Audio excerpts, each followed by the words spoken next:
नमस्कार। प्रभात साक्षी news network और आप सभी का स्वागत है।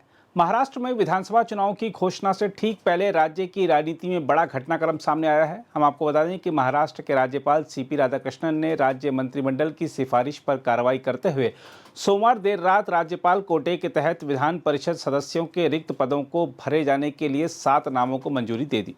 महाराष्ट्र विधान परिषद की उपाध्यक्ष नीलम गोरे ने आज नवनियुक्त विधान परिषद सदस्यों को सदन की सदस्यता की शपथ भी दिला दी।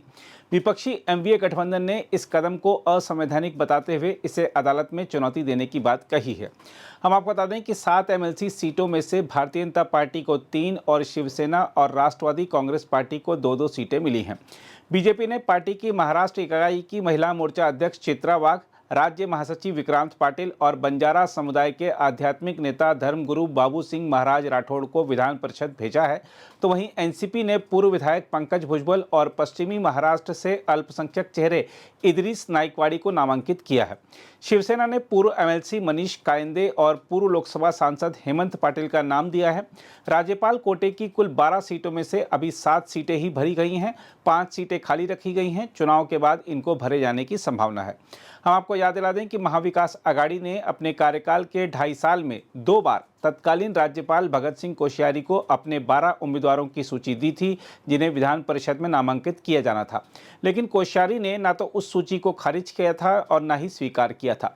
इसके बाद एमवीए ने इस संबंध में बॉम्बे हाईकोर्ट का दरवाजा खटखटाया था, लेकिन अदालत ने राज्यपाल को कोई भी निर्देश देने से इनकार कर दिया था। सत्ता संभालने के बाद महाराष्ट्र के मुख्यमंत्री एकनाथ शिंदे ने साल 2022 में कोश्यारी को पत्र लिखकर राज्यपाल कोटे के तहत एमएलसी के रिक्त पदों पर मनोनीत करने के लिए अपने पूर्ववर्ती उद्धव ठाकरे द्वारा प्रस्तावित 12 नामों को वापस लेने का अनुरोध किया था, जिसे राज्यपाल ने स्वीकार कर लिया था।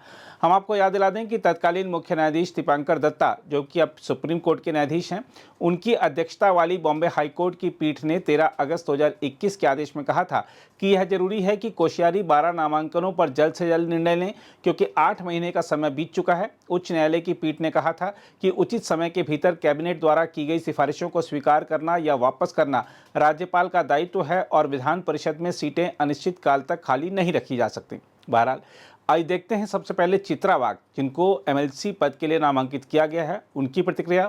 फिर आपको दिखाएंगे इस मुद्दे पर शिवसेना, यूबीटी और कांग्रेस पार्टी की प्रतिक्रिया। मेरे जिंदगी का सर्वोच्च दिन है आज। मेरे जैसे कार्यकर्ता के ऊपर मेरी पार्टी भारतीय जनता पार्टी, हमारे नेता, हमारे लाडले भैया देवा भाऊ, हमारे प्रदेश अध्यक्ष बावनकुले साहब, इन्होंने जो विश्वास दिखाया है, मैं उनकी बहुत बहुत आभारी हूँ। कभी सोचा नहीं था कि एक कार्यकर्ता को भी इस प्रकार से सम्मान मिलेगा। मैं आपको ये बात जरूर कहना चाहूंगी कि काम करने वाले हर एक को भारतीय जनता पार्टी में स्थान दिया जाता है, जिसका उदाहरण आपके सामने मैं खड़ी हूँ।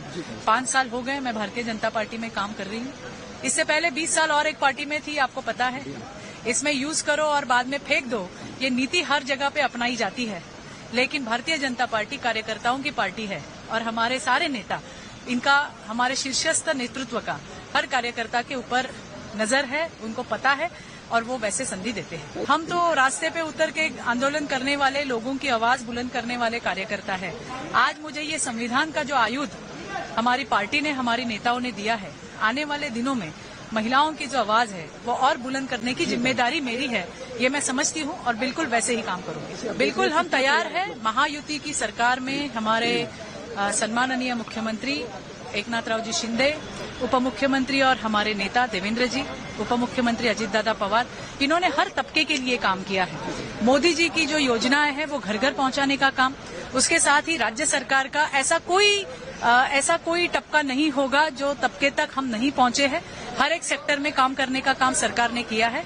हम तो ग्राउंड पे काम करने वाले कार्यकर्ता हैं, तो लोगों की भावना बहुत भली भांति समझते हैं और इस सारी बातों को चलते मुझे पूरा विश्वास है कि आने वाले विधानसभा में भी चुनाव के बाद भारी बहुमत से फिर से महायुति की सरकार बनेगी। विपक्ष जो है अब उद्यम को लेकर सवाल उठा रहा है, कह रहा है कि महाराष्ट्र में जो, देखिए ऐसा है, जब वो जीत के आते हैं तो कभी कोई सवाल नहीं उठाते, ये तो रोना धोना उनका चालू ही रहता है।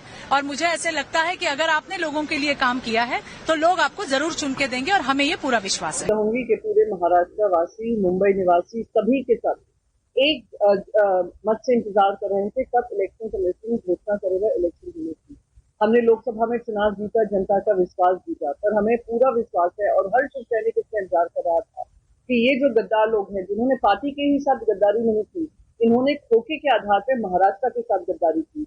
हम बार बार इलेक्शन कमीशन को याद दिला रहे थे कि जिस तरीके से हरियाणा में चुनाव घोषित किया, महाराष्ट्र में होना चाहिए, पर हमारे आवाज को दरकिनार किया गया।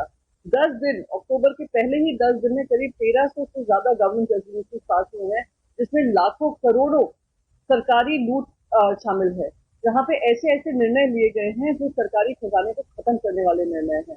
जिस तरीके से लाड़की बहन योजना आई लोकसभा चुनाव के बाद, जिस तरीके से कल टोल टैक्स को लेकर उन्होंने जो फीस थी वो खत्म की है, जिस तरीके से आज गवर्नर के अप्रूवल के साथ 7 एमएलसी को चुना जा रहा है, जबकि पूरा मामला हाईकोर्ट में अभी रिजर्व है, ये सारी चीजें दर्शाती हैं कि घबराई हुई सरकार, जिसने सिर्फ सत्ता के बल पे, केंद्र की सत्ता के बल पे सिर्फ केंद्र सरकार का काम किया, वो जानती है कि अब वो उनका आखिरी पड़ाव है, वो जाने वाली है। 4 दिन की उनकी चांदनी जो है अब काली रात आने वाली है और महाराष्ट्र वासी उनको ये दिन दिखाने वाले हैं। तो हम सब उत्सुकता से इंतजार कर रहे हैं कि जल्द से जल्द चुनाव हो और ऐसी सरकार जो महाराष्ट्र के खिलाफ है वो जल्द से जल्द बरपाए। आप ये सोचिए कि राज्यपाल, एक स्कूल राज्यपाल को लेकर सुप्रीम कोर्ट ने बाकायदा कहा जो उन्होंने काम किया उनके काम की दायरे से अलग था, असंवैधानिक था, प्रजातंत्र के खिलाफ था, और फिर भी ये गवर्नर वही काम कर रहे हैं जैसे पूर्व गवर्नर ने किया, जहाँ पे उनको अपना सीट से ज्यादा, अपनी कॉन्स्टिट्यूशनल पोजीशन से ज्यादा अपना पार्टी पक्ष रखने की आदत पड़ गई है। ये दुर्भाग्यपूर्ण है, जबकि पूरा मामला हाईकोर्ट में पेंडिंग है। सरकारी वकीलों ने ये एश्योरेंस दिया था हाईकोर्ट को कि कोई भी ऐसा निर्णय नहीं करेंगे जब तक ये डिसीजन हाईकोर्ट लेता नहीं है। फिर भी ये 7 नियुक्तियां हुई हैं, रातों रात हुई हैं, सवेरे ये शपथ ग्रहण हो रहा है। इन सबको लेकर हम हाईकोर्ट जरूर जाएंगे और ऐसे जो असंवैधानिक तत्व हैं जो सरकार में और महाराष्ट्र में गड़बड़ी कर रहे हैं, हम उसको चैलेंज करेंगे और इनकी ओथ सेरेमनी को इनवैलिड। शिव सैनिक का मीटिंग अभी पूरा नहीं हुआ है, जब होगा तब आपको पता चलेगा। ऐसा 288 जगहों पे मानकर सगाई लड़ेगी, ये हमने बात की। एमएलसी की सीटों में 6 नियुक्त किए जा रहे हैं, आज कैसा ही देखते हैं। देखो हमारी पूरी तैयारियां हैं, तैयार है और चुनाव का इंतजार कर रहे हैं। एमएलसी अपॉइंट किए जा रहे हैं साल के दर कैसे देखो ये तो चुनावी जुमला है और किस तरह संवैधानिक व्यवस्था से बेईमानी की जाती है, ये बीजेपी ने पूरे देश को सिखा दी है। ये जो घटना आज उन लोगों ने एमएलसी के बारे में की है, सुप्रीम कोर्ट में ये प्रकरण चल रहा है, सुप्रीम कोर्ट को भी ये नहीं सुन रहे हैं, तो इसका मतलब ही है कि पावर का दुरुपयोग करना ये बीजेपी का काम है और आज वो इस तरह से हम कोर्ट में इस मामले में जाएंगे।